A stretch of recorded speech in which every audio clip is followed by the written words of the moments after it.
Good morning dear friend. आज हम मध्य प्रदेश के राष्ट्रीय उद्यान के संबंध में कुछ चर्चा करेंगे। तो सबसे पहली पॉइंट आता है कि राष्ट्रीय उद्यान और अभ्यारण्य में अंतर क्या है।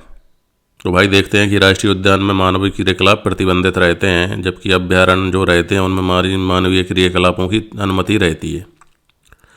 दूसरी बात आती है कि जो राष्ट्रीय उद्यान होते हैं उनमें पशु चराई पूर्णतः प्रतिबंध होता है, जबकि वन्य जीव अभ्यारण्य में आप पशु चराई पर प्रतिबंध नहीं हो सकता है। यहाँ पे आप पशु चराई कर सकते हैं। तीसरा बात आती है कि सामान्यतः आरक्षित वनों में बनाए जाते हैं क्या राष्ट्रीय उद्यान, और जो वन्य जीव अभ्यारण्य होते हैं वो सामान्यतः संरक्षित वन में बनाए जाते हैं। तो मध्य प्रदेश में वर्तमान में कुल कितने राष्ट्रीय उद्यान हैं? तो वर्तमान में मध्य प्रदेश में कुल 11 राष्ट्रीय उद्यान हैं। इनको एक एक करके हम इनके संबंध में चर्चा करेंगे। अब राष्ट्रीय उद्यानों को भी क्या है, 2 भागों में बांटा जा सकता है। एक तो प्रोजेक्ट टाइगर के राष्ट्रीय उद्यान है, और दूसरे जो प्रोजेक्ट टाइगर के अलावा राष्ट्रीय उद्यान है उन उद्यानों को कहा जाता है। तो प्रोजेक्ट टाइगर की बात आती है कि प्रोजेक्ट टाइगर है क्या।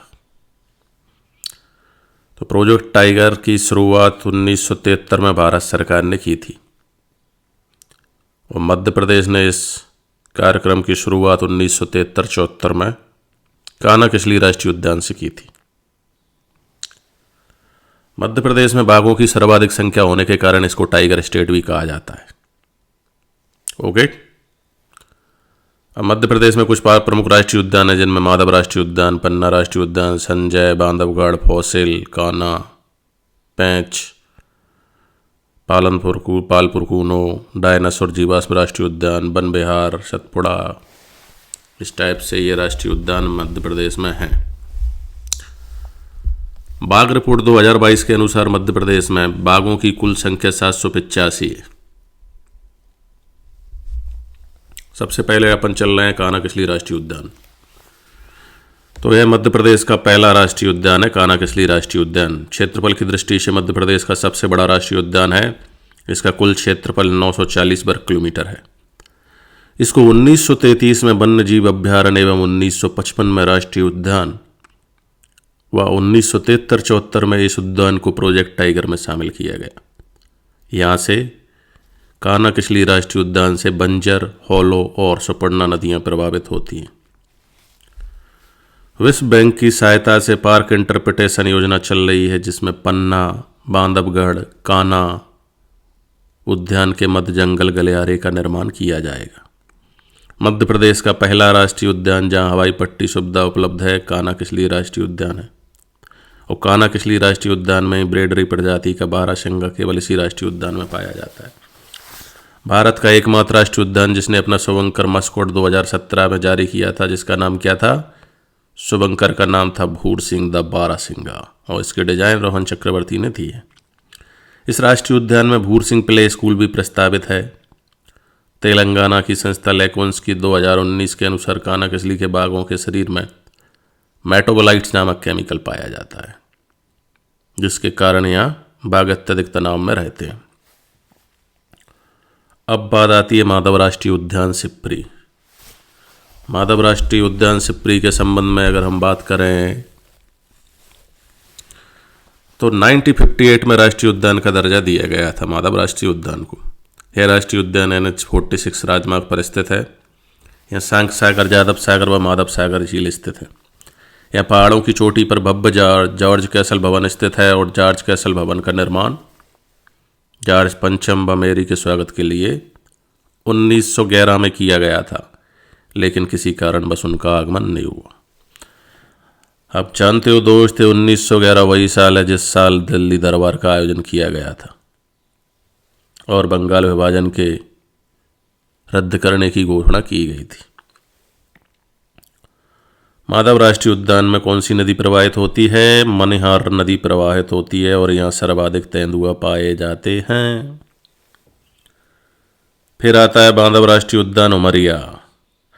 बांधवगढ़ राष्ट्रीय उद्यान उमरिया में है। इस राष्ट्रीय उद्यान की स्थापना 1968 में की गई थी, वह वर्ष 1993 में इसे प्रोजेक्ट टाइगर में सम्मिलित किया गया।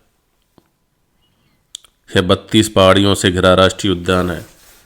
बघेल राजाओं की शिकार स्थली रहा है।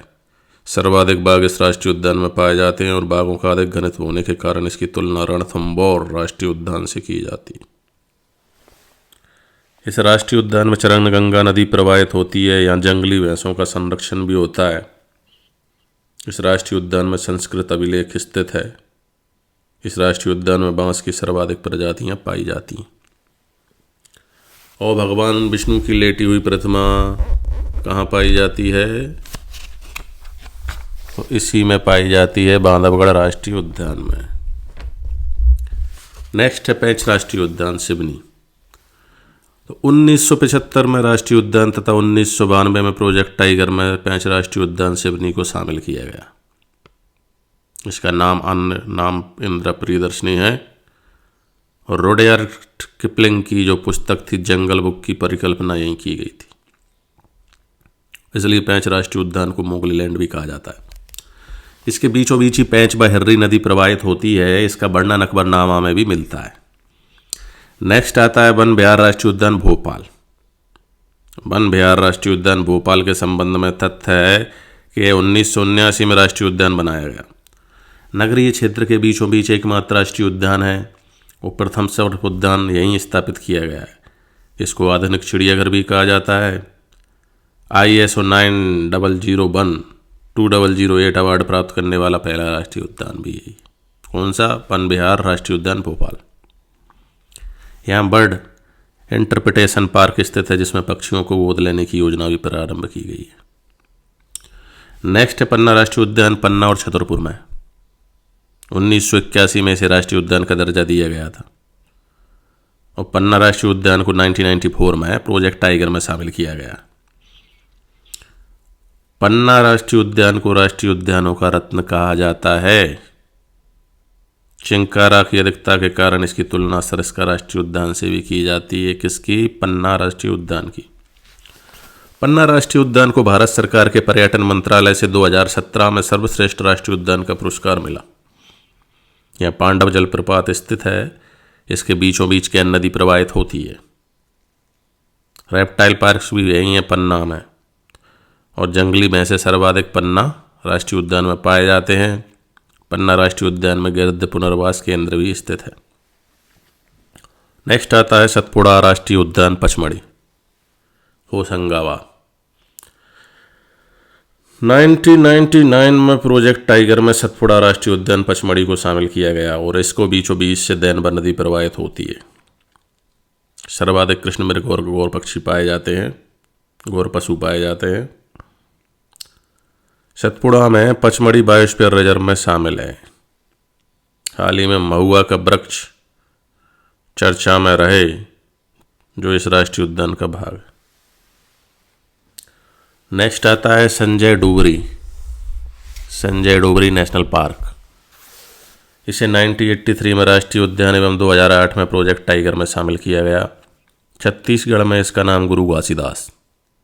आपसे सवाल पूछा जा सकता है कि गुरु घासीदास कौन है?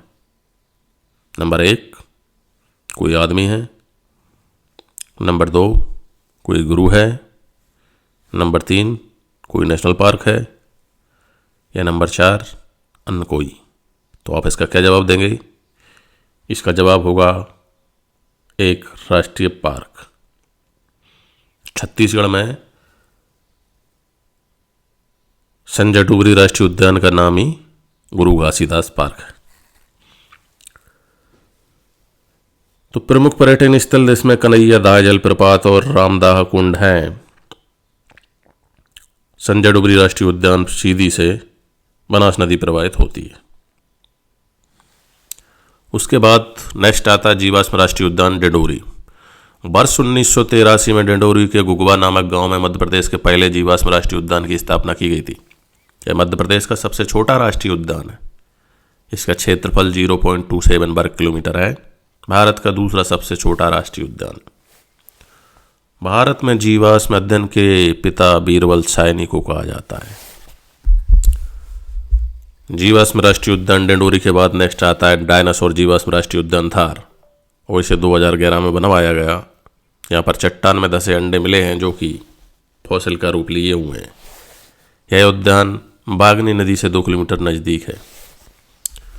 नेक्स्ट आता है कूनो पालनपुर।